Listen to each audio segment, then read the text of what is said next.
बिस्मिल्लाहिर्रहमानिर्रहीम। अस्सलामु अलैकुम स्टूडेंट्स, मैं आपकी टीचर मिस फरहा जमील। उम्मीद करती हूँ कि आप सब खैरियत से होंगे। स्टूडेंट्स, आज हम बाब नंबर 2 ईमानियात व इबादात का टॉपिक दुआ की अहमियत और फ़जीलत पढ़ेंगे, जो सफ़ा नंबर 11 पर मौजूद है। स्टूडेंट्स, आज का हमारा सबक दुआ की अहमियत और फ़जीलत है। अब सवाल ये पैदा होता है कि ये दुआ है क्या। स्टूडेंट्स, दुआ अरबी ज़बान का लफ्ज़ है और इसका उर्दू तर्जुमा पुकार है, जबकि इसका अरबी तर्जुमा तलब करना है। यानी एक बंदा अल्लाह को पुकारता है और अल्लाह से दुआ मांगता है। बच्चों, हमारी इबादत में एक अमली इबादत नमाज है। हम दिन में 5 वक्त की नमाज़ पढ़ते हैं और हर नमाज के बाद आखिर में हम दुआ मांगते हैं।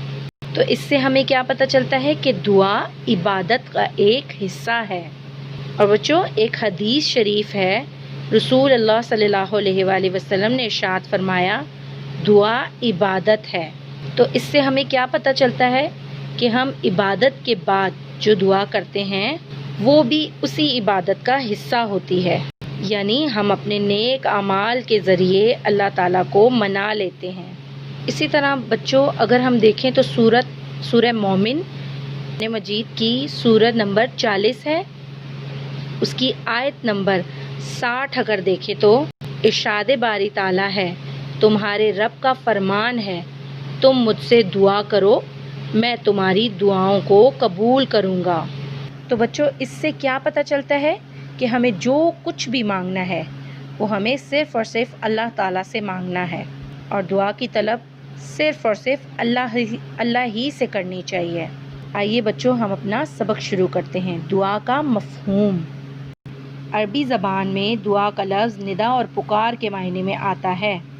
कभी तो दुआ आवाज़ से होती है और कभी बिला आवाज़ यानी आहिस्ता, क्योंकि जिससे दुआ की जाए वो सब तरह से सुनता है।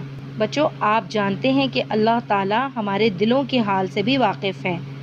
तो चाहे हम आवाज़ के साथ दुआ करें या आहिस्ता आवाज़ के दुआ करें या दिल में दुआ करें, तो अल्लाह ताला हर तरीके से सुनता है।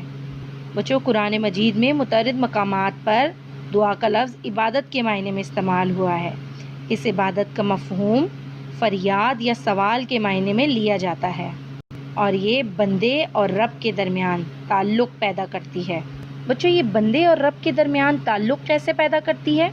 अगर हम मिसाल ले लें कि आपको कुछ अच्छी सी चीज़ खानी है, मिसाल के तौर पर अगर आपको नगेट्स खाने हैं तो आप अपनी मदर से कहते हैं बड़े प्यार से, मोहब्बत से इल्तिजा करके कि अम्मी प्लीज़ आज नगेट्स बना दें। तो बदले में जब अम्मी आपको नगेट्स बना के देती हैं तो आपको कितनी मोहब्बत हो जाती है अपनी अम्मी से।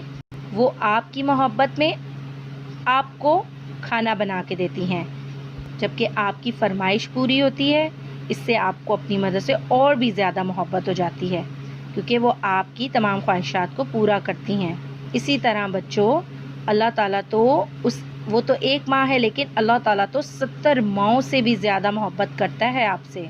तो जब आप उस ज़ात से कुछ मांगते हो तो इतनी मोहब्बत करने वाला क्या आपको कुछ देगा नहीं जो कुछ आप मांगते हो। तो जब वो आपकी दुआ कबूल करता है तो आप अल्लाह ताला का और भी ज़्यादा शुक्र अदा करते हो। तो बच्चों, हमें जो कुछ भी चाहिए हो वो हमें सिर्फ़ और सिर्फ अल्लाह ताला से ही मांगना चाहिए। बच्चों, हमारे प्यारे नबी फरमाते हैं कि अगर आपके जूते का तस्मा भी टूट जाए तो वो भी आपने अल्लाह ताला से मांगना है, वो आपकी दुआ ज़रूर कबूल करता है। आइए बच्चों, अब पढ़ते हैं दुआ की अहमियत और फ़जीलत। इंसान दुनियावी तौर पर कितना ही खुशहाल और मालदार हो जाए और इस बिना पर अपने रब से कितना ही दूर हो जाए, मगर जब वो मुसीबतों या दुखों में घिरा होता है तो बेसाख्ता अपने रब को ही पुकारता है। दुआ का मतलब अल्लाह ताला के दरबार में अपनी दरख्वास्त पेश करना है। बच्चों, अल्लाह ताला की सिफ़त ये भी है कि उससे जितना मांगा जाए वो उतना ही खुश होता है। रसूल सल्लल्लाहु अलैहि वसल्लम की एक हदीस से साबित होता है कि अल्लाह ताला को दुआ पसंद है और वो इससे खुश और राज़ी होता है, और जबकि दुआ ना करने से नाराज़ होता है। बच्चों, जब हम अपनी ज़िंदगी में खुश होते हैं, हमारे पास हर चीज़ मौजूद होती है, تو ہم ایک وقت کے لیے کیا کرتے ہیں، اللہ تعالیٰ کو بھول جاتے ہیں، لیکن جیسے ہی ہمیں کوئی پریشانی یا مصیبت آ جاتی ہے ہمارے سامنے تو پھر سے ہمیں اللہ تعالیٰ کی یاد آ جاتی ہے اور ہم فوراً سے نمازیں پڑھنا شروع کر دیتے ہیں، دعائیں مانگنا شروع کر دیتے ہیں۔ جیسے مثال کے طور پر بچوں، آپ کے ایگزام سر پہ آ جاتے ہیں تو آپ لوگوں کو نماز پڑھنا یاد آ جاتا ہے اور پھر آپ دن رات صبح شام اللہ تعالیٰ سے دعا کرتے ہیں اپنے پاس ہونے کی۔ لیکن بچوں ایسا بالکل غلط ہے، آپ کو ہر وقت اللہ تعالیٰ کو یاد کرنا چاہیے اور 5 وقت کی نماز پڑھنی چاہیے۔ اس سے کیا ہوگا، اللہ تعالیٰ ہمیشہ آپ کے قریب رہے گا اور آپ کی ہر دعا کو قبول کرے گا۔ اور جب آپ اللہ تعالیٰ سے دعا کرنا چھوڑ دیتے ہیں یعنی اللہ تعالیٰ کو بھول جاتے ہیں تو اللہ تعالیٰ سخت ناراض ہو جاتے ہیں۔ تو ہمیں چاہیے کہ ہمیں ہر وقت اللہ تعالیٰ کو یاد رکھنا ہے، ہم 5 وقت کی نماز پڑھیں اور ہر وقت صبح شام دن رات اللہ تعالیٰ سے اچھے کی دعا کرتے رہا کریں۔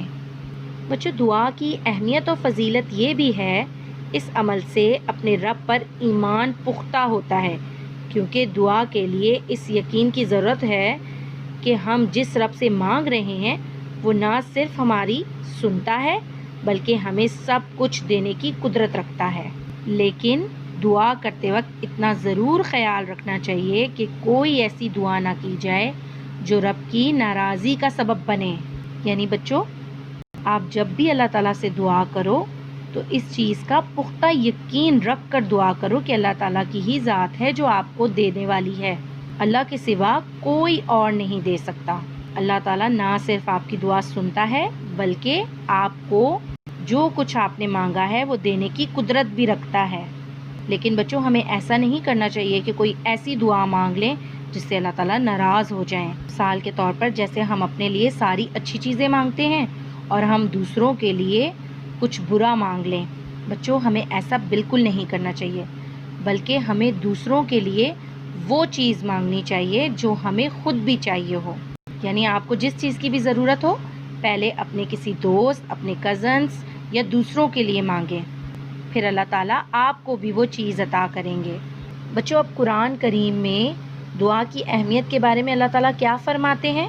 سورہ بقرہ کی آیت نمبر 186 میں اللہ تعالیٰ فرماتے ہیں کہ وَإِذَا سَأَلَكَ عِبَادِي أَنِّي فَإِنِّي قَرِيبٌ أُجِيبُ دَعْوَةَ الدَّاعِ إِذَا دَعَانِي فَلْيَسْتَجِيبُوا لِي وَلْيُؤْمِنُوا بِي لَعَلَّهُمْ يَرْشُدُونَ۔ ترجمہ، اور جب میرے بندے آپ حضور صلی اللہ علیہ وآلہ وسلم سے میرے متعلق سوال کریں تو آپ صلی اللہ علیہ وآلہ وسلم انہیں بتا دیں کہ میں تو تمہارے قریب ہوں، جب کوئی پکارنے والا مجھے پکارتا ہے تو میں اس کی دعا قبول کرتا ہوں۔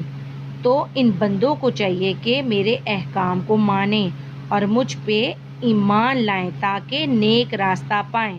تو بچوں اس سے کیا بات سمجھ آتی ہے کہ نبی کریم صلی اللہ علیہ وآلہ وسلم کو اللہ تعالیٰ فرماتے ہیں کہ جب نبی کریم صلی اللہ علیہ وآلہ وسلم سے کوئی اللہ تعالیٰ کے بارے میں پوچھتا ہے تو وہ ان کو بتائیں کہ اللہ تعالیٰ ان کے قریب ہے، اور جب بھی کوئی شخص اللہ تعالیٰ کو پکارتا ہے تو اللہ اس کی پکار سنتا ہے۔ پھر بندوں کو بھی کیا چاہیے کہ وہ اللہ تعالیٰ کا حکم مانیں اور اللہ پر ایمان لائیں تاکہ نیک راستہ پائیں یعنی جنت میں جائیں۔ تو بچوں آج ہم نے صفحہ نمبر 11 پر موجود دعا کی اہمیت اور فضیلت جانی۔ بچوں اب آپ نے اسے اچھی طرح سے پڑھنا اور سمجھنا ہے۔ تو صفحہ نمبر 12 ہم انشاءاللہ کل پڑھیں گے۔ اپنا بہت خیال رکھیے گا۔ اللہ حافظ۔